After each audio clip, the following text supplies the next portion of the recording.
प्रयास करता हूँ सभी फ्रेंड्स को सच बताने के लिए, पर नुहान उसे मना करती है और मन में सोचती है कि ये सब सिर्फ 3 दिन के लिए है। हाउ सिर्फ उस ब्लाइंड बॉक्स की वजह से मुझे पसंद करता है और मैं भी उसे सिर्फ आइडल की तरह पसंद करती हूँ। मुझे अभी तक उससे प्यार नहीं हुआ है, वो तो मुझे अभी तक अच्छे से जानता भी नहीं है कि असल में मैं कैसी हूँ। फिर वो उसे बोलती है कि मैं एक नॉर्मल इंसान हूँ और किसी पर्सन ने मुझे बैड लक कहा था कि जो भी मेरे साथ रहेगा वो अनलकी हो जाएगा। लगता है उसने सच कहा था, क्योंकि मुझसे मिलने के बाद ही तुम्हारे साथ ये सब कुछ हो रहा है। तो जांगो उसका हाथ पकड़कर कहता है कि इन सब चीज़ों के बारे में मत सोचो, तुमसे मिलना मेरी लाइफ का सबसे बड़ा लक है, तुम्हारी वजह से ही मैं ये सब कर पा रहा हूँ। और थोड़ी देर के बाद उसका लाइव ब्रॉडकास्ट देखने के लिए कहता है। तभी वहाँ पर शाओ आता है और नुआन को भी वहाँ पर देखकर पूछता है कि तुम अभी तक यहाँ पर क्या कर रही हो। जो सुनकर हाओ उसका हाथ पकड़कर कहता है कि मैं अपने फैंस को मेरे दिल में क्या चल रहा है वो बताना चाहता हूँ, और नुआन को वहीं पर बैठकर उसका लाइव स्ट्रीम देखने के लिए बोलकर चला जाता है। थोड़ी देर बाद जब वो उसका लाइव ब्रॉडकास्ट अपने फ़ोन में देखती है, जिसमें हाओ एडमिट करता है कि आप लोगों ने जो फ़ोटो देखी है वो मैं ही हूँ, और बोलता है कि मैं किसी फ्रेंड को पहले थैंक यू कहना चाहता हूँ, और एक नोटबुक दिखाता है जिसे देखकर नुआन सोचती है कि इसने अभी तक ही अपने पास रखा हुआ है।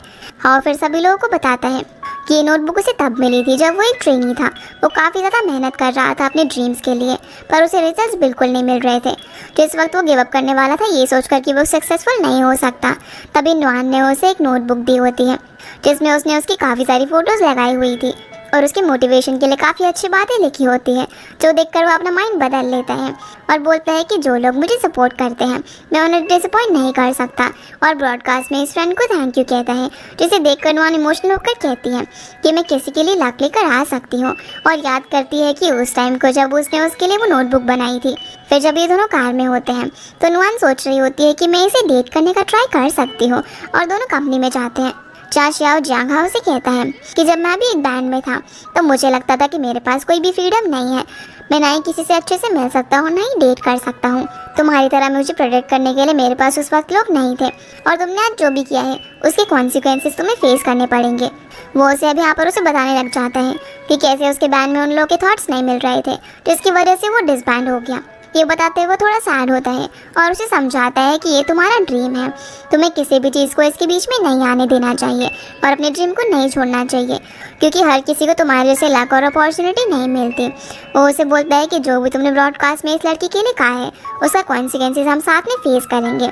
जो सब कुछ नुआन भी सुन लेती है और सोचने लग जाती है कि क्या मैं सच में जियांग हाओ की गर्लफ्रेंड बनूंगी। अब जब नुआन अपने घर में लैपटॉप पर काम कर रही थी तभी उसे हाओ का मैसेज आता है कि क्या तुम सो गई। तो नुआन उसे बोलती है कि नहीं, अभी मैं काम कर रही हूँ, थोड़ी देर में सोऊंगी। जो सुनकर वो बोलता है कि ठीक है, मैं भी फिर तुम्हारे सोने का वेट करूँगा। जो देखकर वो बहुत ज़्यादा खुश हो जाती है कि वो उसके लिए कितना ज़्यादा कंसिडरेट है और उसे हार्ट्स भेजती है। अगले दिन नुआन नए ब्लाइंड बॉक्स के डिज़ाइन लेकर बूलो की शॉप पर आती है। वो यहाँ पर सोच रही होती है कि वो उस ब्लाइंड बॉक्स के बारे में बाद में पूछेगी, तभी उसे हाओ का मैसेज आता है। वो उसे कहीं पर लेकर जाना चाहता था, जिसके बाद हम देखते हैं कि वो उसे बंजी जंपिंग करने के लिए लेकर जाता है और बोलता है कि वो उसके साथ ही करना चाहता है, पर नुआन उसे मना करने लग जाती है और अपने मन में बोलती है कि उसे हाइट से डर लगता है। पर वो उसे फिर से मनाता है कि वो उसके साथ है ना, इसीलिए उसे बिल्कुल भी डर नहीं लग रहा और वो ये हमेशा से करना चाहता था। वो उसे अब अपने पास खींचकर बोलता है कि आई लाइक यू, और तुम जब तक हाँ नहीं बोलती ना मैं तब तक तुमसे कन्फेस करता रहूँगा। नुआन को यहाँ पर समझ नहीं आता कि वो क्या बोले और दोनों फोटो क्लिक करते हैं, पर तभी 72 आवर्स खत्म हो जाते हैं। तो हाओ से देखकर पूछने लग जाता है कि आखिर वो कौन है और मैं तुम्हारे साथ यहाँ पर क्या कर रहा हूँ। ये बोलकर उसे अकेला छोड़कर चला जाता है, जिससे नुआन को पता चलता है कि उस ब्लाइंड बॉक्स का मैजिक सिर्फ 72 आवर्स के बाद खत्म हो जाता है। नुआन फिर से बूलू से ब्लाइंड बॉक्स खरीदती है और वो उससे कहता है कि इन बॉक्सेस के साथ ज़्यादा ऑब्सेस मत होना, नहीं तो इसे स्टॉप करना मुश्किल हो जाएगा। जो सुनकर नुआन चली जाती है। अगले सीन में दमाई अपने बॉयफ्रेंड को किसी लड़की के साथ जाता हुआ देख लेती है। वो उसे कॉल करके पूछते हैं कि तुम कहाँ पर हो, तो बोलता है कि मैं ऑफिस में हूँ और बहुत ज़्यादा बिजी हूँ। जो सुनकर दमाई फ़ोन रख देती है और पानी का पाइप लेकर आकर उसे भिगाकर चली जाती है। उसे अब हम नुआन के घर के नीचे देखते हैं। जैसे नुआन आती है तो वो उसे हक कर लेती है और बताती है कि उसके बॉयफ्रेंड ने उसे चीट किया है। दोनों अब नुआन के घर में जाते हैं ड्रिंक करने के लिए। दूसरी तरफ शुकान अपने फ्रेंड्स के साथ ड्रिंक कर रहा होता है, जहाँ उसका फ्रेंड उसे कहता है कि लगता है नुआन ने अभी तक तुम्हें वापस से कॉल नहीं किया है। तो शुकान बोलता है कि वो ज़रूर सोच रही होगी कि वो कैसे उसे बैक करे वापस आने के लिए। उसका फ्रेंड बोलता है कि तुम्हें डर लग रहा है ना, क्योंकि नुआन ने अभी तक तुम्हें कॉल नहीं किया है। जो सुनकर उसकी शक्ल देखने लायक थी, क्योंकि सच में उसे ऐसा ही लग रहा था। इधर नुआन अपना खरीदा हुआ ब्लाइंड बॉक्स माई को दे देती है और बोलती है कि इसे ओपन करने के थोड़ी देर बाद तुम्हें एक हैंडसम बॉयफ्रेंड मिलेगा। इधर शुकान सनमून शॉप के आगे से जा रहा होता है। वो यहाँ पर नुआन के नए ब्लाइंड बॉक्स डिज़ाइन को देखता है और ख़रीद लेता है। उसे याद आता है कि नुआन उसकी कैसे हेल्प किया करती थी और वो उसे अपने ट्रेजर बुलाता था। इधर दमाई नुआन से पूछती है कि आखिर काम कैसे करता है, तो बताती है कि ब्लाइंड बॉक्स के ओपन करने के बाद जैसे उसमें जो डॉल है उसे अगर 15 मिनट सनलाइट में रखा जाए तो वो तुम्हारे लिए एक बॉयफ्रेंड ढूंढेगा जो कि तुमसे ऑब्सेस्ड होगा, लेकिन ये सिर्फ 72 आवर्स के लिए ही काम करता है। ये सुनकर दमाई हंसने लग जाती है और कहती है कि तुम ड्रंक हो गई हो लगता है। इसी बीच हम देखते हैं कि शुकान नुआन के घर के नीचे आता है और उसे मैसेज करता है, पर नुआन ने उसे ब्लॉक कर दिया था। ये देखकर वो गुस्सा हो जाता है और जो ब्लाइंड बॉक्स को देने के लिए आया था उन्हें डस्टबिन में फेंक कर चला जाता है। इधर दमाई उस ब्लाइंड बॉक्स वाली डॉल को अपने घर पर लेकर चली जाती है और सोचती है कि वो नुआन की बात पर कैसे यकीन कर सकती है। वो उससे वीडियो कॉल करके पूछती है कि तुमने मुझसे झूठ तो नहीं कहा ना, पर वो मना करके कहती है कि तुम्हें पता चल जाएगा। उसी वक्त उसके घर की डोरबेल बजती है और जब वो जाकर दरवाज़ा खोलती है तो वहाँ पर उसका बॉयफ्रेंड आया हुआ था।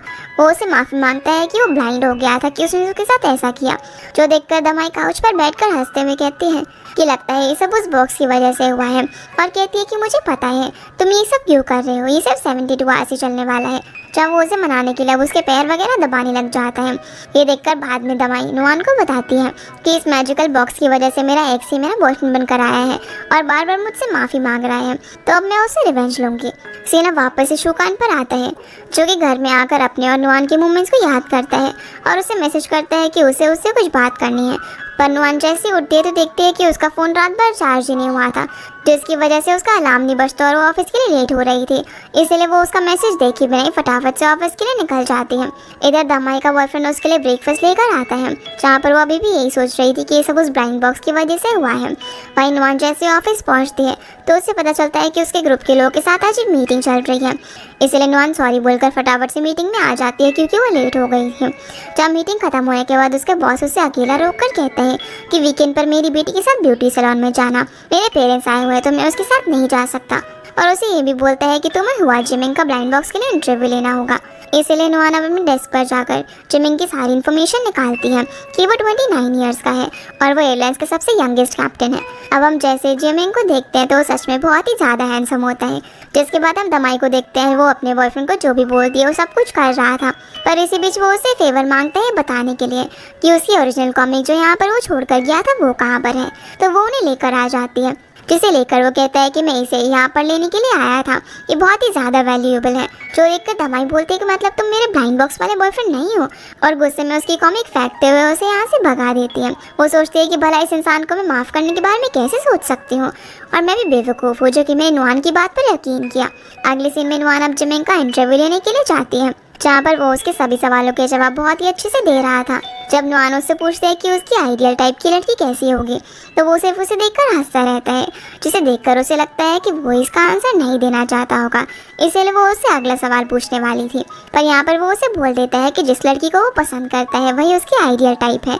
अब जैसे इंटरव्यू खत्म होता है तो वहाँ पर एक जो कलीग बैठी हुई थी वो उठकर चली जाती है, जिसके जाते ही जिमिंग नुआन का हाथ पकड़ लेता है और उसे बोलता है कि क्या ये सवाल तो मुझसे पर्सनली पूछना चाहती थी, जिससे नुआन अपना हाथ छुड़ाकर बोलती है कि ये मेरा सवाल नहीं था। तभी वो उसे यहाँ पर वो गिफ्ट देता है जो कि उसने अपने फ्रेंड के लिए लिया हुआ था, और बोलता है कि ये लेटेस्ट मॉडल है जो कि तुम्हें चाहिए था। ये सुनकर वो कंफ्यूज जाती है और जाते समय सोचती है कि शायद ये एकदम क्रेजी है। उसी वक्त उसे दमाई का कॉल आता है कि ब्लाइंड बॉक्स बॉयफ्रेंड बिल्कुल भी एग्जिस्ट नहीं करता। तो नुआन यहाँ पर जिमिंग की हरकतें देखकर सोचने लग जाती है कि कहीं मेरा सेकंड ब्लाइंड बॉक्स बॉयफ्रेंड तो नहीं